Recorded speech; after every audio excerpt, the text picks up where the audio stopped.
हमारे जो पहाड़ी राज्य है, हमारे उत्तराखंड है, हिमाचल है, अधिकतर बारिश से वर्षा पर आधारित है।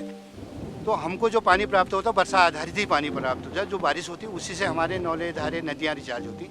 कहीं नौला बनता है तो कहीं धारा बनता है। वही धारे, जो छोटी छोटी धाराएं हैं, वो एक नदी का स्वरूप लेते हैं। वर्तमान में घर घर नल की व्यवस्था होने के कारण जो हमारे परंपरागत नौले हैं उस पर भी समुदाय का, जो हमारे आम लोग हैं, ग्रामवासी हैं, उनका ध्यान बहुत कम जा रहा है, जिसके कारण हमारे जो परंपरागत नौले, धारे हैं, उनमें पानी दिन पर दिन कम हो रहा है। इसका परिणाम ये है कि आने वाले, अगर लोग नहीं जागे तो आने वाले 20 सालों में पहाड़ में एक तो रोजगार के लिए पलायन हो रहा है, बाद में पानी के लिए भी पलायन होगा। ये आने वाली बहुत समस्या आने वाली है।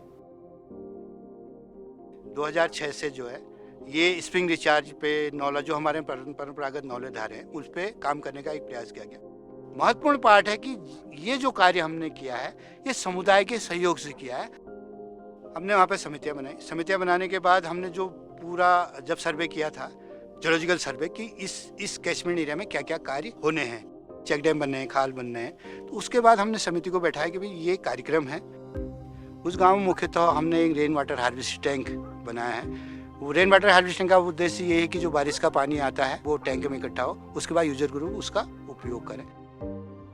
दूसरा, हमने वहाँ पे एक पर्कुलेशन पिट का निर्माण किया है। वो सारी चीज़ें हमने अन्य तकनीकी तौर पे, जो हमारा सर्विस है उसके आधार पर और समुदाय के सहयोग से इसको करने का कार्य किया है। एक तो गांव के लिए पानी बचा, दूसरा लोगों को रोजगार मिल गया, और जो नदियों में पानी हानि था वो पानी हमारे नौलों में और उसमें स्रोत हमारा बढ़ गया उससे।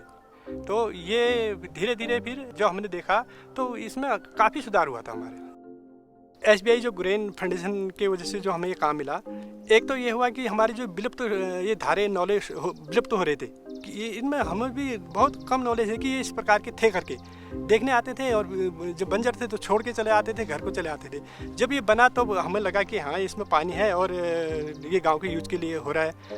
अगर ये फंडिंग नहीं होता तो मैं समझता हूँ कि ये काम नहीं होता, और हम भी नहीं देख पाते थे कि ये लुप्त हुई चीज़ और लुप्त हो जाती, हम भी नहीं देख पाते, और भविष्य में हमारी पीढ़ी तो फिर अब बात की बात कहाँ देख पाती।